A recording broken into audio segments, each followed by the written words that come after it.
Was ich dir rate ist, finde dein Warum.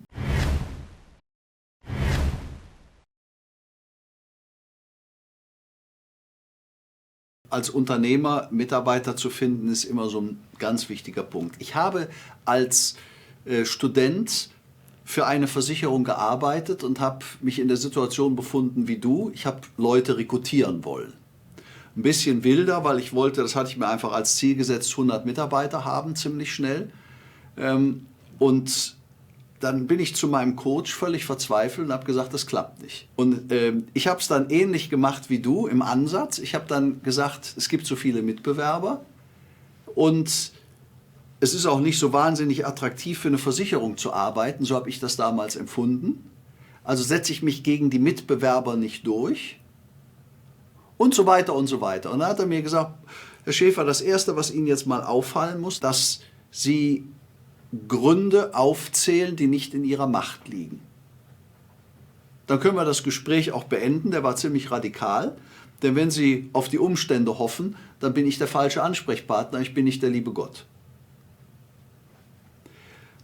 Und dann hat er mir eine Frage gestellt, das habe ich aber sacken, das war für mich wichtig, weil ich überlege heute noch, Leute, die Ausreden, die wir hervorbringen, sind ja im Grunde genommen, dass wir sagen, die Situation erlaubt mir nicht das und das. Während wir im Verantwortungsprinzip ja immer überlegen, wie antworte ich auf die Situation. Also versuchen wir nie als Begründung etwas zu finden, was ich nicht ändern kann, sondern was ich ändern kann. Und dann hat er mein Augenmerk auf etwas gelegt, das finde ich ganz wichtig. Der hat mich gefragt, Herr Schäfer, das frage ich dich jetzt mal, Michael, wenn jetzt ein richtig toller Kandidat käme, richtig so wie du dir das vorstellst, ideal, also nicht hörig, sondern wirklich eine Bombe, eine Rakete, würde der für dich arbeiten wollen? Ja, Warum? weil ich ihm ein positives Umfeld biete und weil er... Das kriegt er auch woanders, ein positives Umfeld kriegt er auch woanders. Ich habe auch nicht gefragt, ob er für dein Umfeld arbeiten soll, sondern ob er für dich arbeiten soll. Ihr seht, Coaching ist jetzt schon ein bisschen krasser, ne? Wenn es zu hart ist, sagt er sofort einen Schritt zurück, ich muss euch nicht quälen. Dann sagst du, Bodo, das wird mir jetzt hier zu krass. Ja. Warum soll jemand für dich arbeiten? Oder mit dir zusammen? Weil er mit mir zusammen erfolgreich werden soll. Das kann er auch woanders. Das ist so allgemein. Warum mit dir?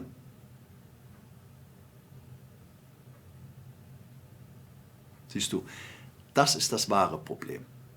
Ob es das bei dir ist, weiß ich nicht. Das war es bei mir. Und dann hat mein Coach mir geraten, werde zu einer Person, wenn du nochmal neu anfangen würdest, dass du sagst, oh, bei dem würde ich anfangen, weil 1, 2, 3, 4, 5 und so weiter. Und dann setzt du dich vielleicht hin und schreibst mal auf, warum soll eigentlich jemand bei dir anfangen? Was sind deine Vorteile? So, und jetzt kann ich bei jedem fies sein und sagen, den Vorteil hat vielleicht auch ein anderer, aber in der Summe bist es dann du, der alle diese einzelnen Zahlen zusammenbringt. Das ergibt den Code, warum jemand bei dir anfangen sollte. Und da musst du tief nachdenken, vielleicht mal 1, 2 Stunden, dann nochmal 1, 2 Stunden. Und dann rate ich dir, dass du deine besten Kunden fragst, warum bist du eigentlich bei mir Kunde? Warum schätzt du mich? Und dann findest du weitere Gründe.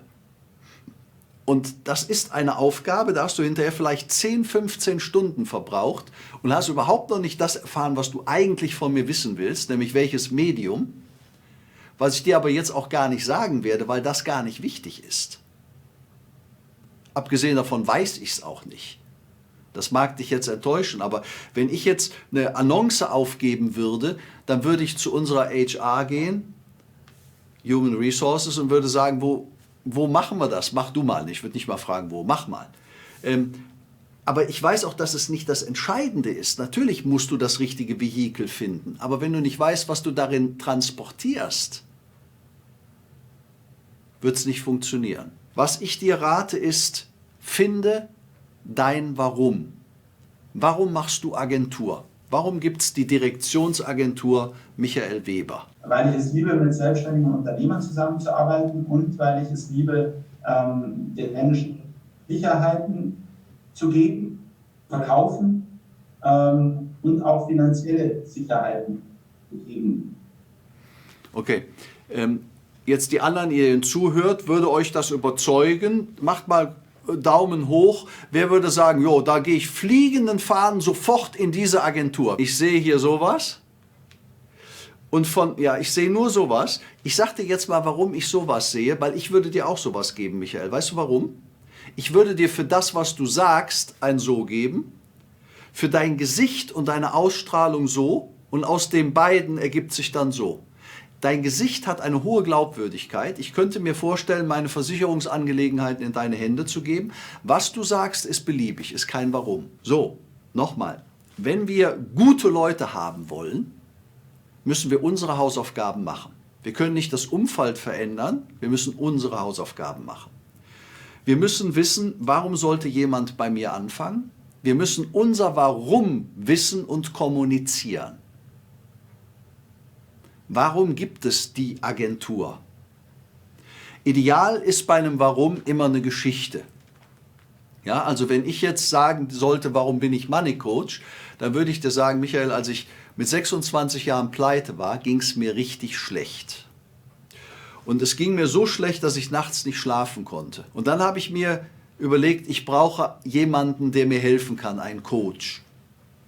Und als ich den dann gefunden habe und 4,5 Jahre später finanziell frei war, da habe ich mir gesagt, das ist ja gar nicht nötig, dass Menschen pleite sind. Ich hatte nur die falschen Glaubenssätze, ich hatte nicht die richtige Strategie. Ich hatte ein falsches Gefühl über Geld. Und dann habe ich mir gesagt, ich möchte Menschen das ersparen, was ich erlebt habe. Ich will Menschen zur finanziellen Freiheit führen. So, ich könnte auch sagen, Michael, mein Warum ist, ich will Menschen zur finanziellen Freiheit führen. Kommt bei dir aber nicht so an, als wenn ich eine kurze Geschichte erzähle. Du brauchst also eine Core-Story, warum du machst, was du machst. Und wenn du diese Core-Story hast, kann der andere verstehen, ob er andockt oder nicht. So, und was ich jetzt, wenn ich jetzt mal zum Wie komme, ich bin noch so oldschool.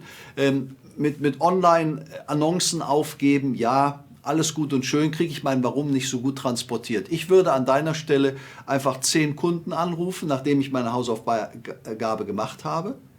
Warum soll jemand bei dir arbeiten und was ist mein Warum? Und dann würde ich so einen Mix draus machen.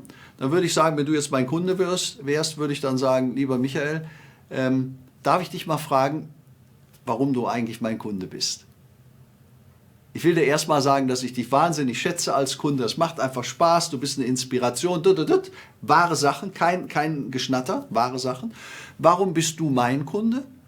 Und dann sagst du, super, wie du das sagst. Ich will dir mal sagen, warum ich überhaupt angefangen habe. Und dann erzählst du die Geschichte von deinem Warum, kurz, 1-2 Minuten.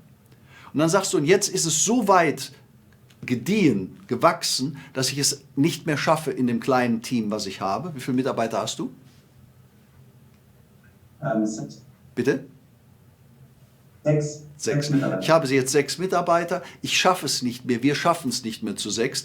Wir suchen jetzt 3 Mitarbeiter. Und sag bitte immer 3 und sage immer diese 3 Kategorien. Ich suche jemand Teilzeit, der, wenn er sich bewährt, den ich dann Vollzeit übernehme. Dann kriegst du die Printen. Das ist wichtig.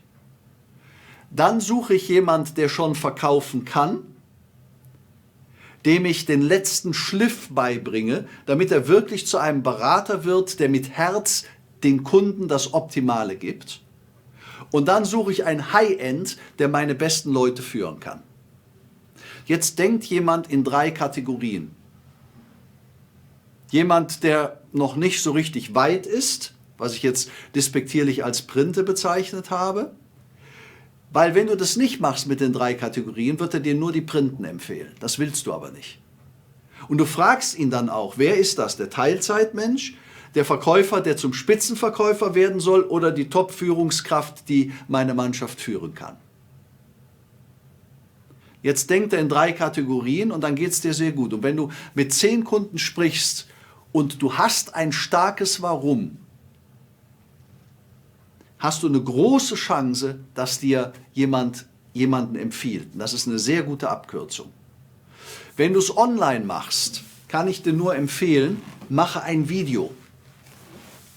Und verschick's nicht über die üblichen Agenturen, verschick's einfach an deine Top 100 Kunden.